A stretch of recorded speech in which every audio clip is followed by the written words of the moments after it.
This is Diana from the blog Liking Our Love, and in this video we're going to be making a really easy strawberry sauce that you can use as a topping for ice cream, pancakes, waffles, lots of different things.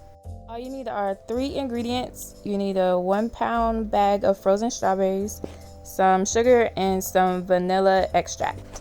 I have my daughters Princess Lisa and Princess Michelle helping me out with the sauce. They're going to show you how to make it. First thing you're going to do is add your frozen strawberries to a saucepan.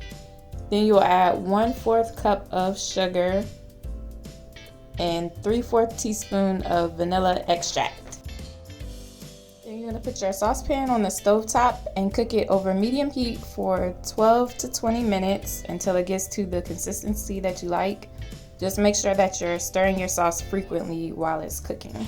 This is what the strawberries look like after they've been cooking for about 12 minutes. You can see that the strawberries are still intact. So I'm going to keep on cooking mine so that my strawberries can break down more. And here's the strawberries after they've been cooking for 18 to 20 minutes. This is how I want them to be. They've broken down, but there's still some chunks of strawberries in there. It doesn't look as pretty, but it tastes really good. After the sauce cooled down some, I made a little strawberry ice cream sundae for the girls. You can make it fancier if you want to, add some nuts or some whipped cream. We have also used this strawberry sauce on waffles, on yogurt, on funnel cakes, and it tasted really good on everything. So if you give this recipe a try, let me know in the comments how you like it. Thank you so much for watching.